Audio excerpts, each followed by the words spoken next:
Thank you very much, Jamie, and we'll catch up with you later on. Now, beards might be all the rage, but if you've got facial hair, until today, you wouldn't have been able to be an amateur boxer. The rule was in place partly so referees could see if fighters were cut, but also as it was thought the beard offered extra cushioning from a punch. Well, Sikh and Muslim boxers have been trying to overturn the rule, and now England Boxing say the impact of fighting with a beard is negligible. Well, Harbir Singh is a 5-time London amateur boxing champion. Harbir Singh is a former amateur boxer and was a medic at London 2012. And also with us is Gethin Jenkins, who is CEO of England Boxing, who brought in the rule change. Thank you for joining us today. So first of all, Inder, how has it affected your career? Well, you know, I'm from a Sikh background, I'm from a Sikh family. It's part of our religion to keep our hair. It's part of the 5Ks, and shaving was, obviously, it wasn't ideal. It wasn't something that I wanted to do, but I had to do it to abide by the rules. And if I wanted to box, which I did, I had to do it. And so it was a choice that I had to make, but it wasn't really a choice that I wanted to make. So you would grow a beard during training, and then literally before the fight? Yeah, like a day before the fight, night before, the morning before, depending on when my fight is, I'd have to shave. And how does that affect your preparation? Because I know that lots of boxers have their rituals and things. Yeah, exactly. It's not really ideal, you know. Where I'm used to walking around with a beard, it's a mental thing as well, whereby all of a sudden I'm clean shaven. You know, I've got a beard for so long, and then I'm fighting and I'm clean shaven. It does affect you, but it was something I had to do. I want to bring in Gethin, because I want to know what the original thinking was behind the ban on beards. The original thinking or the ruling came from the world governing body, AIBA, and I think they contended it was based on safety and sort of clarity to see cuts. But when you look at it and go through the different issues and concerning it, following the being raised by Muslim and Sikh communities, it became a bit illogical. It's not banned in professional boxing, it's not banned in other combat sports, and it's not banned in other sports such as rugby. And if you're going to ban it for cuts, then you'd have to look at all hair, including eyebrows. And so when we looked into it, it just became a logical ruling, and we felt for the sport within England that we could change it. And Harbir, how do you think this has affected people from the Sikh community, from the Muslim community, presumably seeing boxing is not very welcoming to them?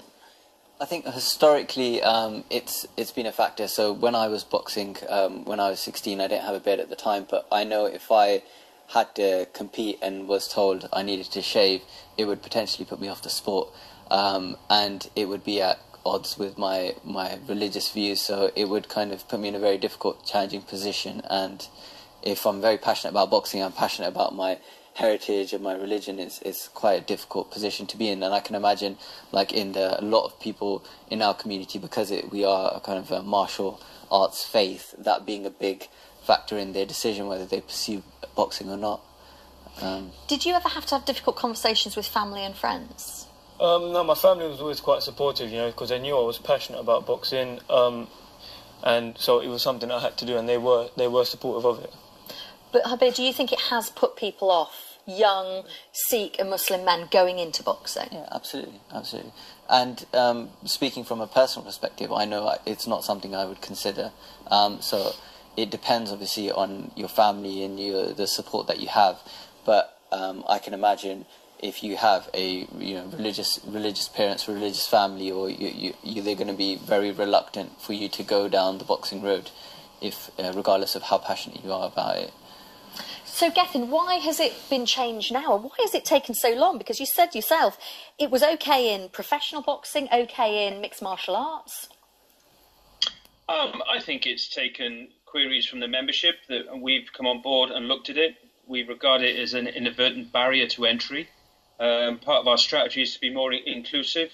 And so we've addressed it, we've looked at it and thought, you know what, we can change this and make our sport more open and inclusive for more people. So we've taken this opportunity. It only applies to England at the moment, but we're going to continue to push AIBA to review the rule internationally, so it doesn't prevent boxers going on the international talent pathway. Because that's the situation at the moment, isn't it? You still can't box internationally with facial hair. No, that's, as I say, that's the international governing body's rule, but we're going to lobby them and work with them in the coming months to try and get them to address it and look at it. As I say, we think it's illogical and creates inadvertently barriers for people to participate, and that's not what the sport of amateur boxing is about. So was this just overlooking by lots of white men in suits, not thinking about Sikh and Muslim communities effectively being excluded from boxing? Is this historically where it's come from? No, I think AIBA historically brought it in with good intentions from a safety point of view. When you delve into it, then perhaps there's a bit of an aesthetic issue behind it.